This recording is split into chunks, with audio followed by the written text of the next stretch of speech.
Hey guys, welcome back to Honeycomb. This is Daily Drink Magazine where we talk about all of the things that have to do with drinks. Today we're going to talk about something very unusual, at least for me, something that I hadn't experienced until this coffee came along, and this is a coffee from China. I'll read you the label. It's called the Pu'er Yunnan from Yunnan province in China. It's a fully washed coffee, light to medium roast and roasted by Plain Sight coffee roasters. We'll talk about the taste a bit later, and maybe as I'm brewing the coffee, I can tell you a bit about what it means to have a coffee from Pu'er, from Yunnan province.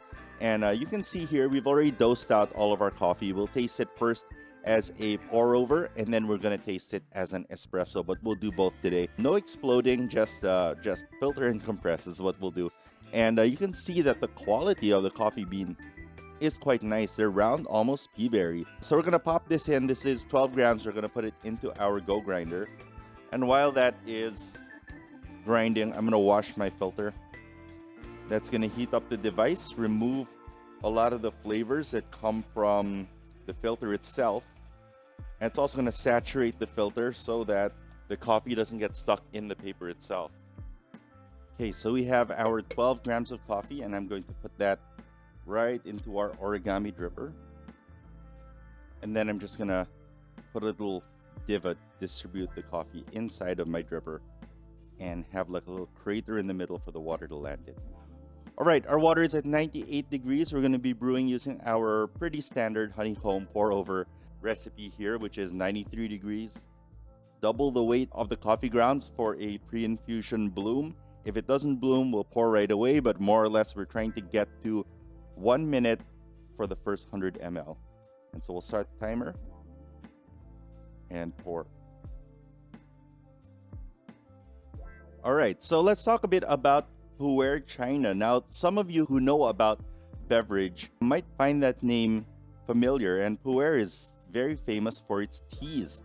In fact, I remember even before I got into coffee, I was into tea. And Pu'er teas are among some of the most in demand, like the most special teas in the world. Oftentimes, they are aged or dried in a certain way to make them taste better and more unique. And because of that, the Pu'er region in Yunnan province has become famous globally as a great source for tea. Now we've gotten to 1 minute. We're at 107 ml, and I'm just gonna continue at a nice steady around 1 ml per second pour, going in concentric circles until we get to 180 ml. Usually what I'll do is when I get to about 160 ml, I'll start moving my pour back towards the center and let it drip down the middle until we get to 180. Now again, this is a really unusual thing because I haven't had any coffee from China ever, to the best of my knowledge. I mean, sometimes you might end up with a coffee that you're unfamiliar with inside like a blend, and that's possible that I tasted a blend that maybe had a Chinese coffee in it. But as for a single origin coffee, this is the first time that I'm tasting one. A fully washed coffee, so we're expecting some nice clean and clear tasting notes. Let's pull the espresso.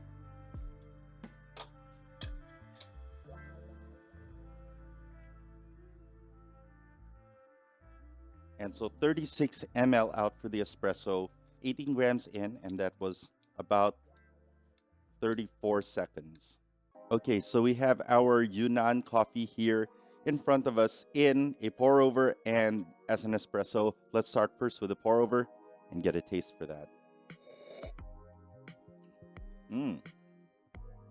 Sweet, a little bit spicy, cooking spices, like not chilies, more like peppers and stuff like that.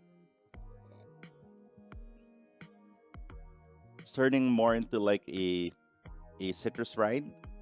It's a clean coffee. This is not what I would describe as a highly desirable origin or location. The coffee is sweet. It's clean. It's definitely usable. It's definitely a good coffee. This is definitely a specialty coffee. But I would say that it's kind of in a specialty coffee range and like a high commodity level coffee. It's a little bit one-dimensional. It is clean. It'll probably make a really good espresso. So I'm excited to taste that now. But off the bat, just like if I'm just tasting the pour over coffee, I think that this might actually be a good coffee for blending. Let's taste the espresso. Acidity is a lot more present in the espresso. Nice chocolate flavors, punchy, delicious. A little bit of citrus, but on the bitter side of citrus, so towards the grapefruit pomelo window. It starts to get juicy as it cools. That is really good as an espresso. It's actually better as an espresso. But I think it's a really good example why you want to taste your coffees both as pour overs and as espressos if you can. Sometimes the tendency is to want to have your single origins be only filter coffees. They tend to be more expensive.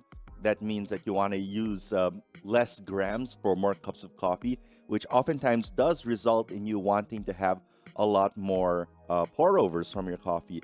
But if you ask me if the experience of spending 12 grams on this and 18 grams on this, if this is 50% better, it's definitely 50% a more exciting experience. And I never would have experienced it if I didn't bother trying to make it an espresso. So if you want to buy this coffee, it is available on the Plain Sight website, which I believe is plainsight.coffee. Maybe. There'll be a link down below. Do try it both ways. Have you tried any other coffees from China? I'd really like to know what other strange origins have you tasted coffee from?